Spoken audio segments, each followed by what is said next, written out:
setiap orang akan mengalami sakaratul maut. Ma'asyiral muslimin yang kami muliakan, Bunda Aisyah, semoga Allah ridha kepadanya, di dalam hadis sahih Bukhari dan sahih Imam Muslim bercerita tentang sakratul mautnya Rasulullah. Keluar keringat dingin dari dahi yang mulia Rasulullah. Pingsan beliau beberapa kali. Kepalanya diletakkan di atas paha Bunda Aisyah.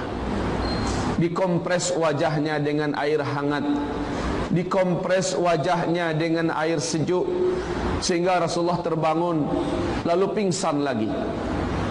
Rasulullah mendoakan, ya Allah, ringankan sakaratul mautku, ringankan sakaratul mautku. Allahumma hawwin alayya sakaratul maut, ya Allah, ringankanlah sakaratul mautku. Rasul saja mengalami sakitnya sakaratul maut. Bagaimana dengan selain Rasul, yaitu kita-kita? Sakaratul maut disebut dengan sakarat. Orang dalam keadaan seperti mabuk kondisinya, padahal dia tidaklah mabuk. Wa taran nasa sukara wa ma hum bisukara. Engkau lihat manusia seperti mabuk, padahal mereka tidaklah mabuk. Kesakitan yang dialami dalam sakaratul maut ini, Rasul mengatakan, bagaikan seluruh bumi ini menghimpitmu dari ujung kaki terus naik ke atas, terus ke atas. Jangankan seluruh bumi kaum muslimin, satu mobil truk, satu mobil tronton saja melindas kita dari ujung kaki, terus naik ke betis, terus naik ke paha, terus naik ke pinggul kita, terus naik ke perut kita, terus ke dada kita. Sakit apa yang tidak bisa dikatakan? Dan itu perlahan-lahan dirasakan, perlahan-lahan. Seorang sahabat, nama dia Abdullah bin Abbas, dia tengok satu sahabat lain nama Amr ibn As duduk tengah nazak. Nazak tuan-tuan, tapi sahabat.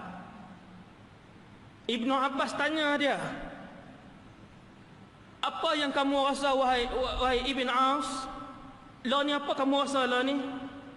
Ibn As duk jawab ketika tu, dia jawab, dia kata, ka'annani usfurun ala miqlati zait. Dia kata, aku ni seperti seekor burung yang duduk di dalam satu mangkuk ada minyak. Burung tu duduk dalam mangkuk yang ada minyak, tahtaha niran, bawah dia duduk naik api. Burung ini la yastati'u an yatira fayanju. Dia nak terbang untuk selamat pun tak boleh, dia nak mati pun tak boleh. Hak ni perasaan ataupun apa yang dirasai oleh satu orang sahabat nama dia Amr bin Al-As. Dia rasa tuan-tuan, dia yang tu dia. Nak menafas tak boleh, nak lepas tak boleh, nak mati tak boleh, nak lepas diri tak boleh. Itu keadaan yang mati tu, orang yang ditarik nyawa dia. Kata Sayyidatuna Aisyah, Rasulullah SAW kalau cerita tentang kematian Rasulullah panjang. Nabi, hadis yang masyhur, hak Nabi sebut waktu kematian dia, Nabi kata apa? Ala inna lil mauti la sakarat. Nabi kata, alangkah ketahuilah, sesungguhnya bagi mati itu ada kesakitan. Tuan-tuan, adakah Nabi merasakan kesakitan ketika mati? Jawapan dia, ya. Sebahagian dari kesakitan dirasai oleh Rasulullah. Tuan-tuan buka dalam kitab Mustika Hadis, ada hadis sahih riwayat Sayyidatina Aisyah, aku tidak pernah cemburu ketika melihat orang lain yang mati dengan mudah. Tak ada apa, mati senang. Setelah aku melihat sakarat Rasulullah ketika kematiannya. Berpeluh Nabi ni, jaga pitam, jaga pula pitam pula, jaga pula pitam pula. Nabi sebut, ala inna lil mauti la sakarat. Orang sedia ayak di tepi Nabi, Nabi celup, capu muka dia, celup tangan, sapu di muka dia. Ala inna lil mauti la sakarat.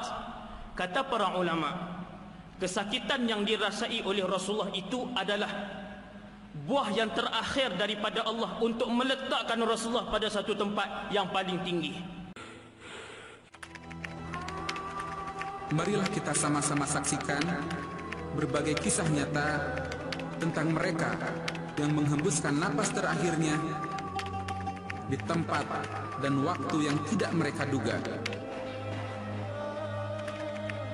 Kematian itu datang dengan tiba-tiba, tidak pandang waktu, tempat, usia, keadaan, dan sebab-sebab yang jelas.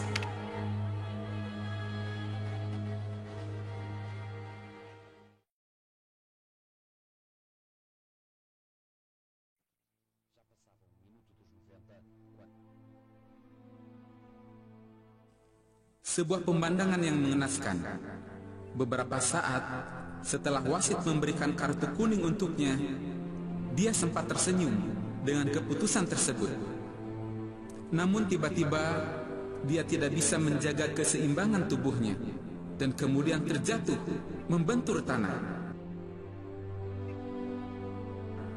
Napasnya naik turun. Ternyata dia sedang menghembuskan napas terakhir.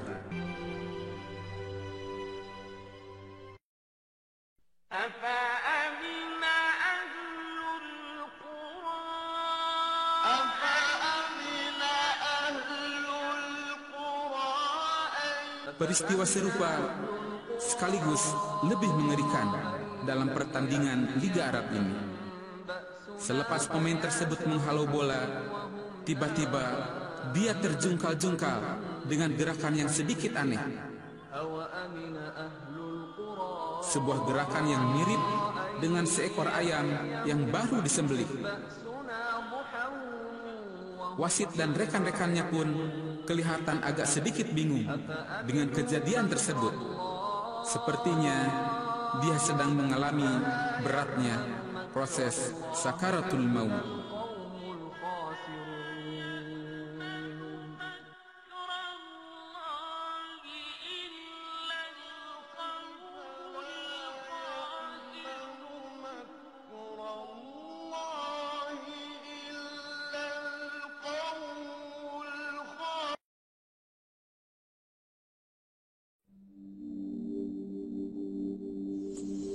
Dia adalah seorang imam Masjid Al-Fatih yang ada di wilayah Turki.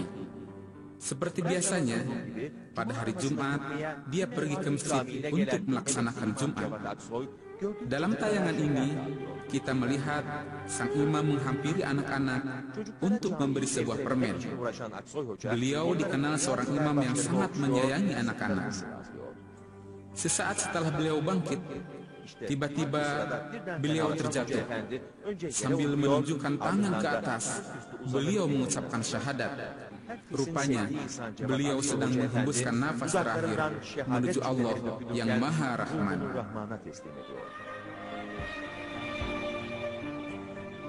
O şekerleri verdikten sonra, çocukların başını okşadıktan sonra da Rabbine kavuştu. Ki bu şekilde yani. 15 yıl kutsal topraklarda, 30 yılda İstanbul'daki camilerde imamlık yapan Hoca Efendi'nin 3 ayların içinde Regaib Kandili sonrası Cuma namazı saatinde vefatı herkese Allah hepimize böyle ölüm nasip etsin dedirtiyor.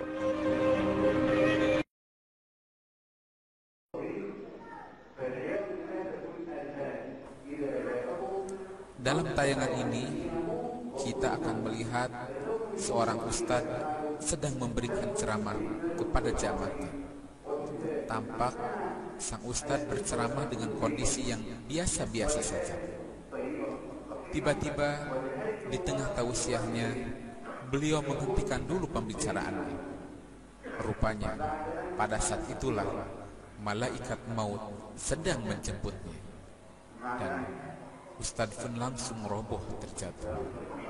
Allahu yarham. Ya ayyatuhan nafsul mutmainnah, irji'i ila rabbiki radiyatan mardiyah, fadkhuli fi ibadi wadkhuli jannati. Inna lillahi wa inna ilaihi raji'un.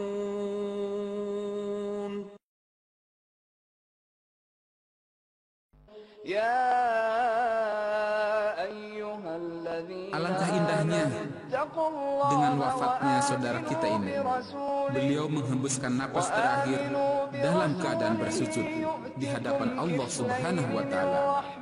Tentunya kita semua berharap kepada Allah diberikan akhir yang baik. Amin.